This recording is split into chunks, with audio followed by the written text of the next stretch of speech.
ಮತ್ತೆ ಅಲ್ಲಿಗೆ ಹೋಗ್ಬಿಡತ್ತೆ. ಸರ್ ಒಂದೇ ಸೆಕೆಂಡ್ ಸರ್ ಒಂದೇ ಸೆಕೆಂಡ್ ಆಗಿದೆ.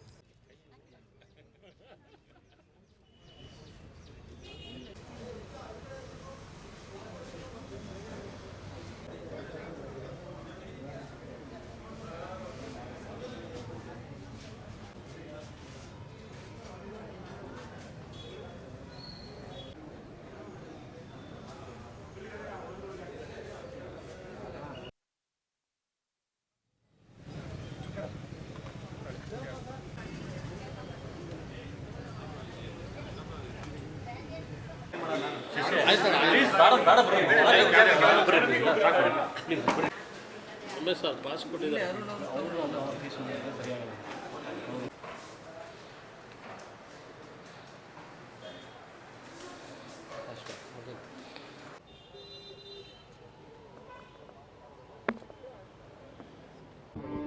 ತುಂಬ ಚೆನ್ನಾಗಿದೆ ವಾತಾವರಣ, ಭಾಳ ಸಂತೋಷ ಇದೆ. ಇದು ಚುನಾವಣೆ, ಕಾರ್ಯಕರ್ತರ ಚುನಾವಣೆ. 4500 ಘಟನಾಯಕರು ನಮ್ಮ ನೈಋತ್ಯ ಪದವೀಧರ ಕ್ಷೇತ್ರದ ಮೂಲೆ ಮೂಲೆಯಲ್ಲೂ ನಮ್ಮ ಘಟನಾಯಕರಿದ್ದಾರೆ. ತುಂಬ ಚೆನ್ನಾಗಿ ಕೆಲಸ ಆಗಿದೆ. ಖಂಡಿತವಾಗ್ಲೂ 100ಕ್ಕೆ 100 ಭಾಗ ನಮ್ಮ ಎನ್ ಡಿ ಎ ಅಭ್ಯರ್ಥಿಯಾದ SL ಭೋಜೇಗೌಡರು ಹಾಗೆ ಡಾಕ್ಟರ್ ಧನಂಜಯ ಸರ್ಜಿಯವರು ನೈಋತ್ಯ ಪದವೀಧರ ಕ್ಷೇತ್ರ ಅಭ್ಯರ್ಥಿ 100ಕ್ಕೆ 100 ಭಾಗ ಗೆಲುವು. ಇದು ಯಾಕೆ ಅಂದರೆ ಇದು ಗೆಲುವು ಕಾರ್ಯಕರ್ತರ ಗೆಲುವು. ಖಂಡಿತವಾಗ್ಲೂ 100ಕ್ಕೆ 100 ಭಾಗ ಚೆನ್ನಾಗೇ ಆಗ್ತದೆ. ಸ್ವತಂತ್ರ ಅಭ್ಯರ್ಥಿಯಾಗಿ ಸ್ಪರ್ಧೆ ಮಾಡಿದ್ದೀನಿ.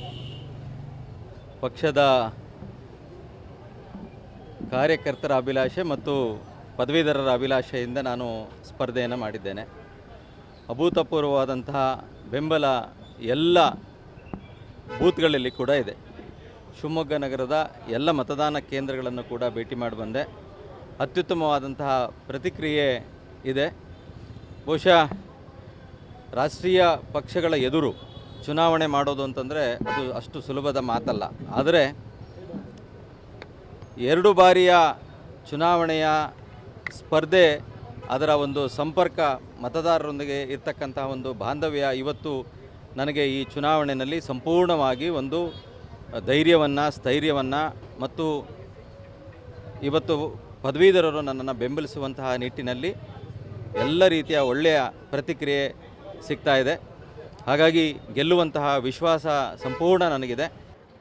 ನನಗಂತೂ ವಿಶ್ವಾಸ ಇದೆ.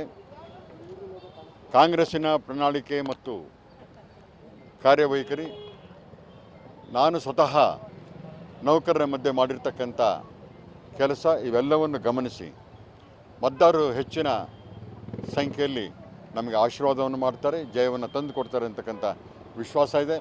ನಮ್ಮ ಜೊತೆಗೆ ಶಿಕ್ಷಕರ ಕ್ಷೇತ್ರದ ಅಭ್ಯರ್ಥಿ ಮಂಜುನಾಥ್ ಕೂಡ, KK ಮಂಜುನಾಥ್ ಅವರು ಕೂಡ ಗೆಲುವನ್ನು ಸಾಧಿಸ್ತಾರೆ ಅಂತಕ್ಕಂಥ ನಂಬಿಕೆ ನಮಗಿದೆ.